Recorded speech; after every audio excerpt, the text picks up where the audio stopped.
Who's not the nearest one there? Begging and asking, please turn your cell phones off or to vibrate. Please raise your hand. We'll bring a microphone to you. Everybody looks so serious again now. Let's go. All right, questions for Coach. Well, if you're gonna say that, then did you have fun today? Sometimes. No, it was fun. It was a good day. It was a great day to get into the stadium and get a game operation. You know, there's some things that you can really learn from that. You can meet as a staff, which we'll do before these guys head out on the road recruiting and talk about a lot of the glitches, because obviously it wasn't perfect and we can really learn from it. So it's a great opportunity for our players, our staff to get in there and get the feel of how a game would be run under our leadership. Bill, can you assess the quarterback play, and are you closer to having a top two? I feel pretty good, you know, where we're at quarterback-wise. I really have to watch the film. I really do. I got to see the film. It's hard to see from the sideline, but all three of those guys made some plays today. And again, I have to reiterate, all three of these guys, we've asked a lot of them. You know, we've asked them to learn a system that's totally different than anything they've ever learned. And that takes time, and different guys learn at different rates. And some guys get it right away, other guys get it the next day, other guys get it 2 days from now. And so we have to let it soak a little bit, let it soak for ourselves as a staff, and then we'll make a decision headed into training camp on who we're going with or who the top two are.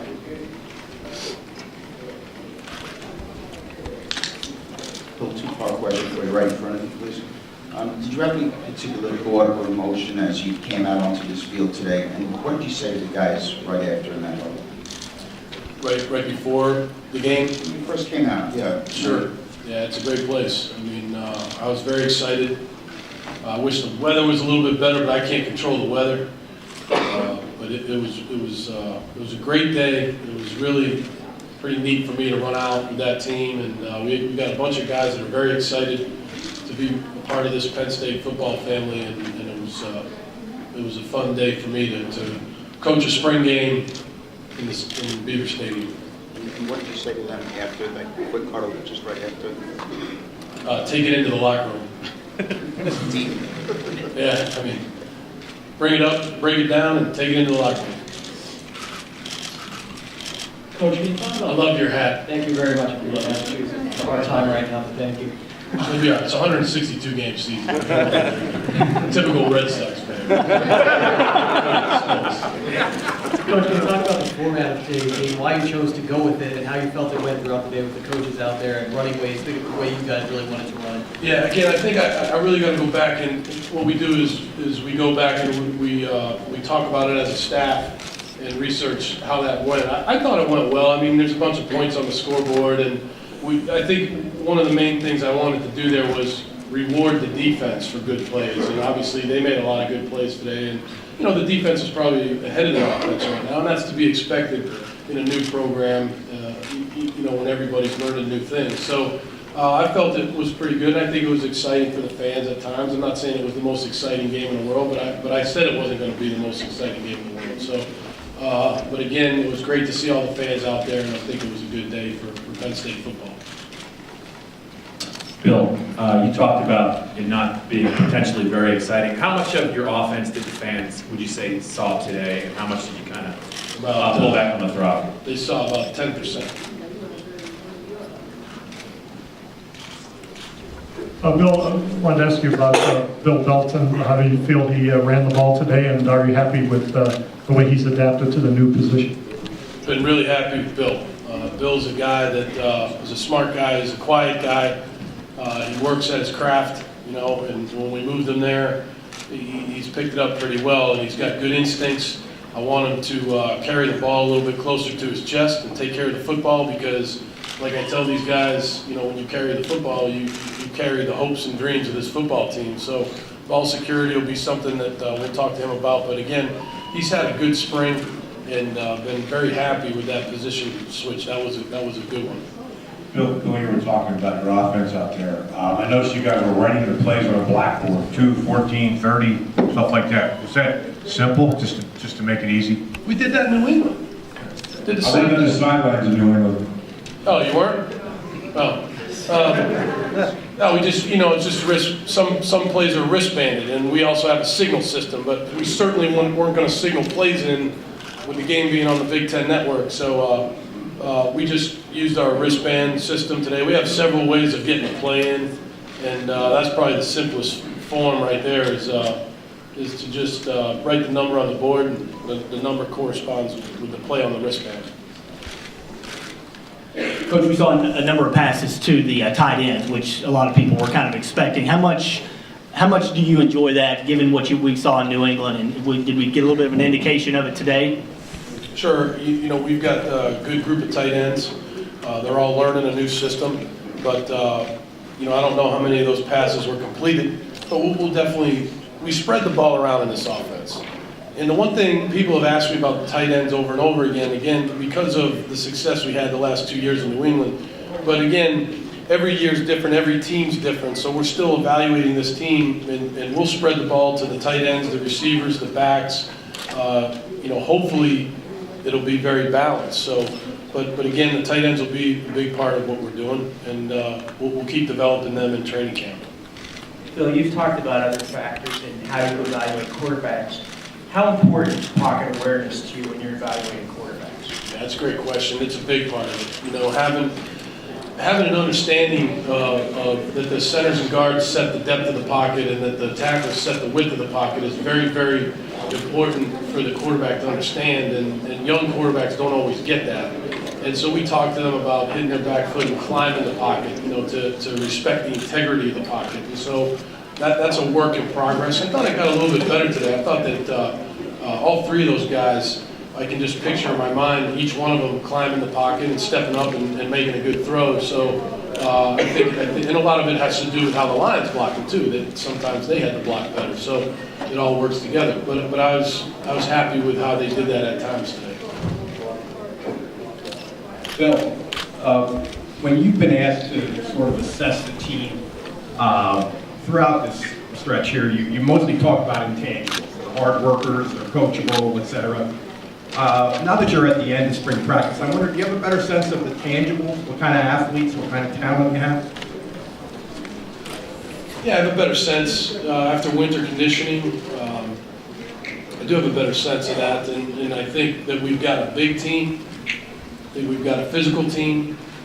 At certain spots, I think we've got decent speed. But again, I'll continue to evaluate that during training camp and all the way through, especially when we start playing games, next season. That'll be a huge evaluation, not having played any games yet, and then we go out next year and play some games and see how we match up. But to this point, I've been pleased with our football players and their skill level. Bill, over to your right. You had mentioned earlier that you hope to give the three quarterbacks as even a bit of reps as possible. Were you happy with how many plays each guy got to run? Would you like to see more from one or another person? No, Charlie Fisher did a great job today. I don't know if you noticed, I kept going out there to talk to him, and that's what I was talking about, was how the reps were. Because again, if I'm going to stand up in front of this team and talk about being fair and honest, then we need to be fair in scrimmages like this with the distribution of reps, especially at that position. So I believe it was fairly balanced. Now, obviously it can't be equal. Each guy didn't get 30 reps apiece, but I think for the most part it was fairly balanced, and we'll be able to review the film and have a good understanding of how they all played.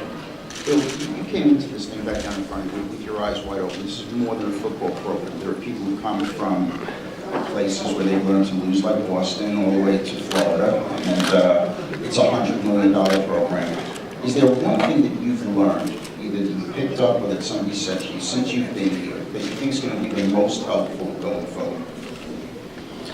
I've learned many, many things. I wouldn't be able to pick out one thing. I've met so many people whether they're Penn Staters or state college people or people in the new neighborhood that I live in, that just talk about what a special place this is and what the university means to the community, the state, the country. And so I realize every day, I wouldn't say that there's one thing, but I do know this, that this is a place that I'm very, very proud to be the head football coach here. And I also know that the football program is a part of the athletic department, which I believe is a great athletic department, which is a part of a special university.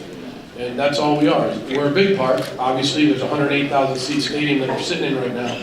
But we're part of a great athletic program. It's a part of a great university.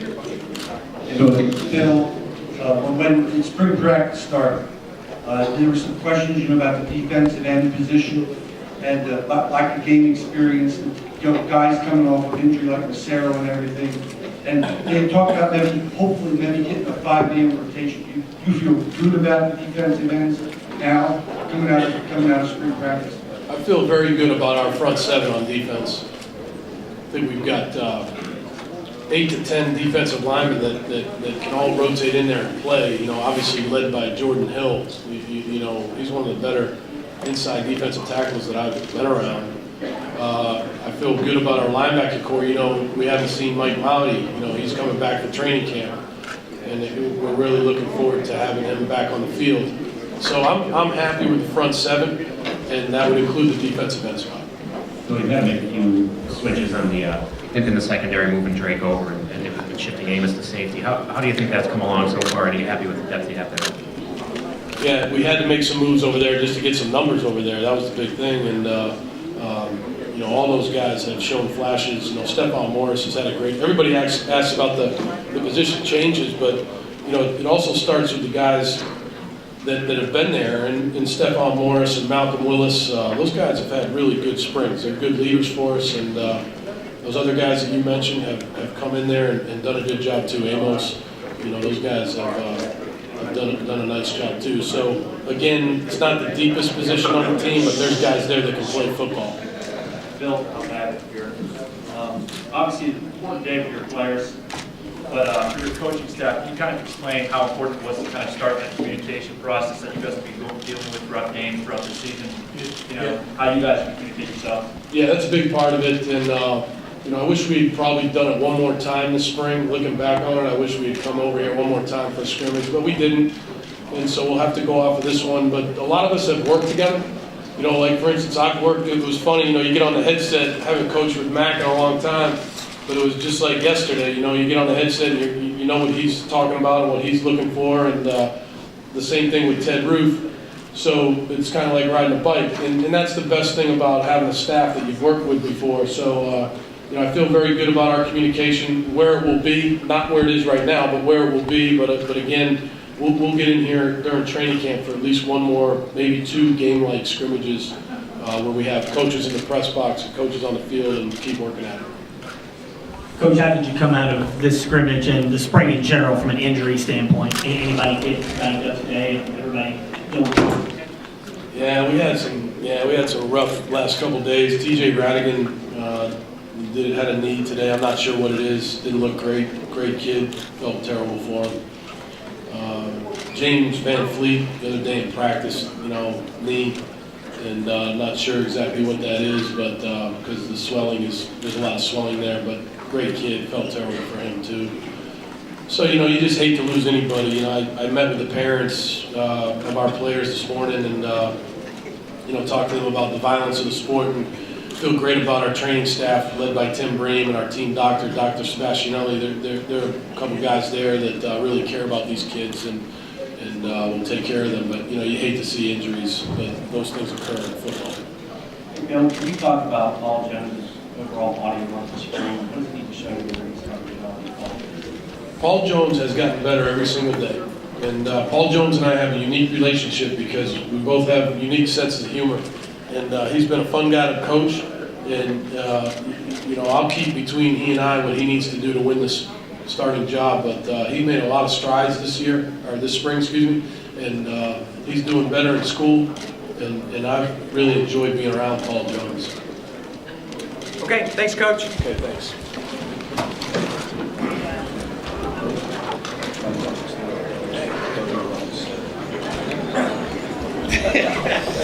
Betsy, thank you. Yeah, but he'll be okay. Yeah, something like that. Thanks.